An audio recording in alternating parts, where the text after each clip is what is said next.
Hey everyone, it's Songs of Rage back with another legendary guide for you today, and I am bringing you the High Roller Shotgun legendary. It's well known in the community for its tier 3 mod, which is Embalmer's Rage. So for 5 seconds after getting a killing shot, all following shots will be critical shots, and this resets every 4 seconds.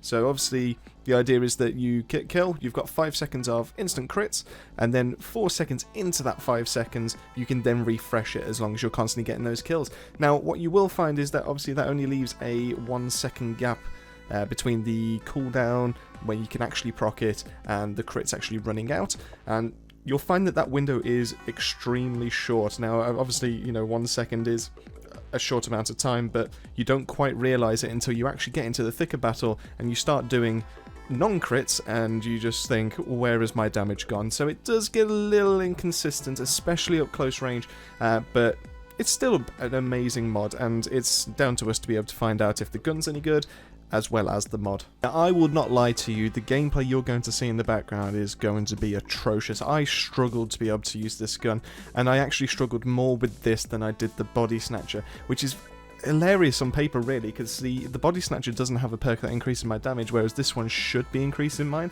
and I think that's going to be down to the fact it has such a low crit multiplier. To only have 104% is just abysmal really compared to every other gun. I mean, I'm pretty sure the lowest is like 120, 130, that kind of range, so why this gun has 104% is just beyond me. So you barely see any kind of like increase in damage, only just on this gun, so it's nice to actually be able to take this mod off and be able to put it on something else that actually has that crit multiplier that can actually increase its crit damage. The fact that this rolls with armor pierce instead of crit damage, the fact its crit multiplier is just so low, it's just pointless to be able to use this gun. And I feel like this mod is perfect on basically any other gun that's in this game. It's just, this gun was designed to be broken up, let's be honest. I mean, don't get me wrong, it looks nice. It does make me wonder why it's got a Seeker Ball from Division 2 on there, but other than that, it's just there. It's just a legendary that you've got to find to be able to get a tier 3 mod that's one of the best in the game, and I think that's potentially why they did what they did, People Can Fly did. They nerfed this gun to be, or they held this gun back to be able to, because the mod is just that good, and then obviously we're now going to abuse it to be able to put that tier 3 mod onto anything else other than this gun. Might get some of you in the comments point out, well, you're a Technomancer, you're not supposed to be doing close range damage, and I fully agree with you. I completely, wholeheartedly agree, and some of you may even point out, oh well, I can get some work done with this with my Devastator or my Trickster, and in that case my hat is off to you. I just don't understand how anyone can use this gun effectively without dismantling it for its mod. The damage is kind of on the low side, but that's because it's a breach variety. The clip size is on 3 instead of 6 for standard, which is what most people go for their pump shotguns. The damage goes down because of it being a breach, the clip size is down because it's a breach. It just doesn't have any kind of like defining qualities. It's just almost like, well, what is the point in this? And the fact that you can't swap your variety or the way the gun shoots with the mod, it's just, you would just dismantle this. You would put this on any other shotgun and it would just do wonders.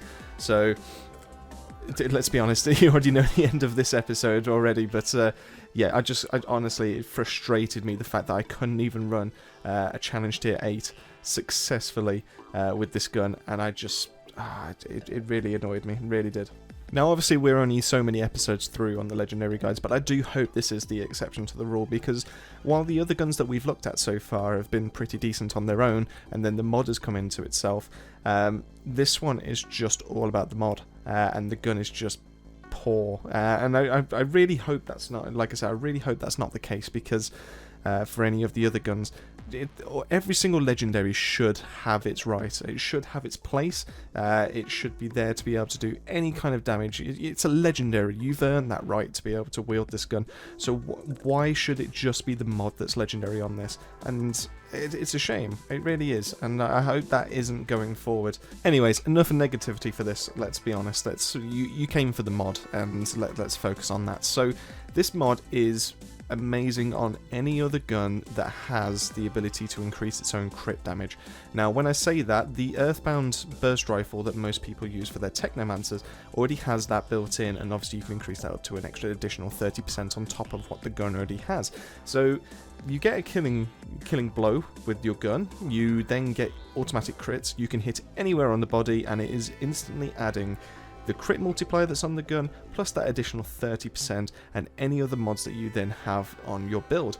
So, for example, my Technomancer is built into the Borealis set, so it gets an additional 10% against Frozen, which obviously then ties into the additional crits that, or just it adds that damage before the crit happens. Teammates then get an additional 90% crit damage on top of that when I use my Cold Snap. So even if they were using the same kind of skill and same kind of class, then they would be doing an additional 90% on top of that, which is insane. All of a sudden, you are looking... Well, it'll be easy to hit 1 million crit damage in a single shot from burst rifle. And obviously, if you're then hitting all 3 in a burst, because it comes out quite quickly, you're putting over 3 million damage in just a short amount of time. And the idea of that is baffling. It's crazy. And I know there's builds out there that have been able to do like 8 million damage and all that in a single shot and a single ability. But I think I've seen those as more of a Devastator kind of smash on the ground, or it's a Trickster with their shotgun. But to have an assault rifle that's got range that can do that, even like just to such a good degree, it just amazes me. And the fact that we can then we can just look into other things that go with this. So armor mods that when you get critical hits, which are normally very difficult to get on the kind of like reptile, the animal kind of expeditions that are out there. Broodmothers are you know where to hit. The behemoths you know where to hit. The crawlers you know where to hit. But the smaller enemies, to try and find their crit spot is a bit difficult. I've got over 100 hours in this game, and even now I still don't know where the crit spot is on them. So to have a gun that actually gets me those crits for me and makes my job easier, so I can just focus on my positioning, my awareness, my shooting, all that kind of thing, all that good stuff. It's great. That's what we need to see. Now, the top 3 perks in my eyes are Killing Spree, Fortress, and Embalmer's Rage. Now, deciding which one is a difficult one, I'm not going to lie. I think Fortress is kind of clearly for Devastators. You're never going to really get away from that, because they've got skills that also get the 43% boost in damage, and they get the gun that gets the increase in the 43% in damage.